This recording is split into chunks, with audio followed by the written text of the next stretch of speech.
addunyaa tana gubbaa jecha gabaabduu takkaa jira.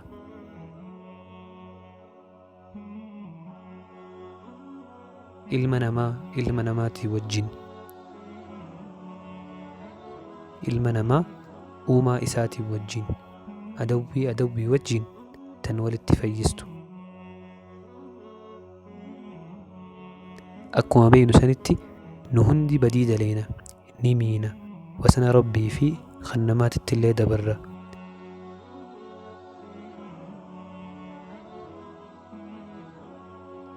obboleessa kiyya, maatii kee haqa isaanii hir'istee wasana itti dabartee beekumsaan tahee osoo hin beekin miidhaa isaanirraan geessee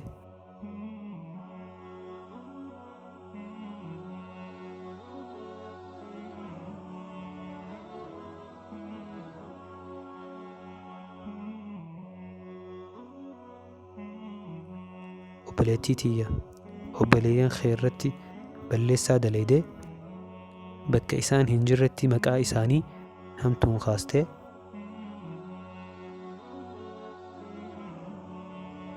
ilma namaa jidduutti wal dhabuun hafan qabdu. sababnis namni balleessa irraa hin fagaatu. ahbaabii, hodhaa taariika kana. Zaynal Abdiin bakka inni rafuutti jirutti gabrittiin isaa bishaan danfaa fuularra nayxe. rifatee fuula ariitiin lafaa utaale. gabrittiinis daftee aayaa qur'aana tanaan isa darbatte. والكاظمين الغيظ والعافين عن الناس والله يحب المحسنين. warra yoo aare nama itti aare biiluu ba'uu of dhoowwu, warra nama itti balleesseef dhiifama godhu, rabbiin nama gaarii dalagu jaalata jetteen. innis uf qabee dhiifama godhee gabrummarraa bilisa ishii baase. The main point is here. dhiifama godhuun nageenya keessaa namaa kenniti, shakkii balleessiti, jaalala khaaliqaa namaaf fiddi. obboleessa kiyya, dhiifamni namarra rabbitti si dhiheessa.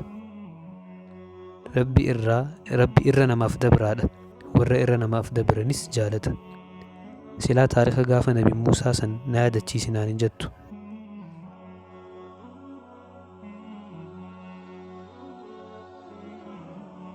eeganatti jettee dhageeffadhu. zabana nabi Muusaa keessa beelli guddoon takka argamte. ummannis hedduu cinqame. ummanni cinqameeti gara nabi Muusaatti walitti qabameeti dhufee rabbii keenu kadhadhu jedhe. nabi Muusaanis hayyee jedheeti ummata qabee dirreetti ba'e. dirreerra dhaabbatanii osoo kadhatutti jirani rabbiin nabi Muusaadhaan akkana jedhe.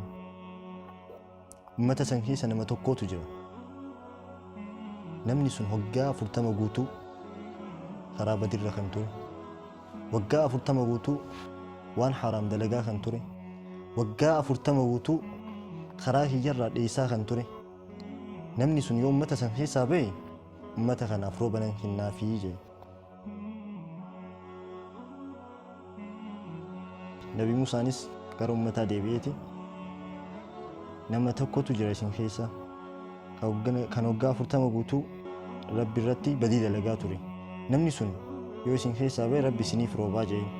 namicha saniinis nama kana ummata keenya keessaa ba'iti ummata kana balaa irraa baraarii jedhe. namichi kunis ni rifate. hedduu cinqame keessatti cinqameeti rabbiin dhiifama gaafachuu eegale achumatti of keessatti bo'e. rabbiinis dhoggasuma roobeef. nabi Muusaanis hedduu ajaa'ibsiifatee rabbii isaa gaafate deebi'eeti. namichi kun waggaa 40 guutuu sirratti badii dalagaa ture. amma nama tokko keessaa ba'e hin garree akkamitti roobuu dandeessee jedhe. gabricha hiyya santu dhiifama gaafate. kanaafin roobee irra dabreef jedhe. nabi Muusaadhaan ni jedhe.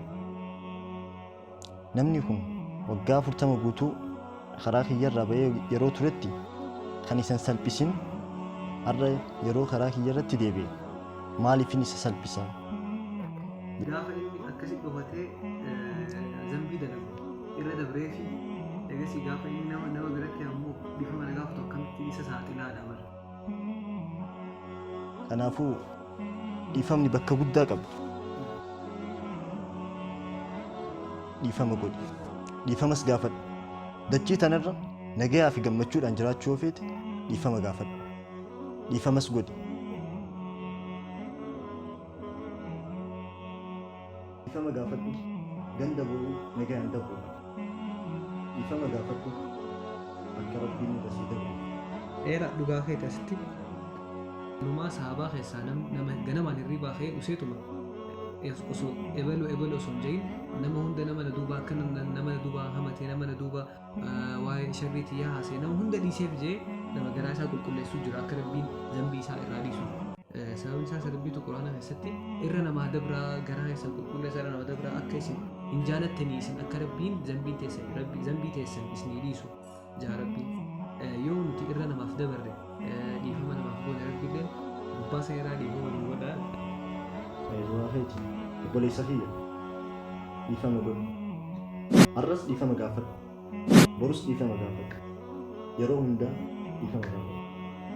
Dhiifama.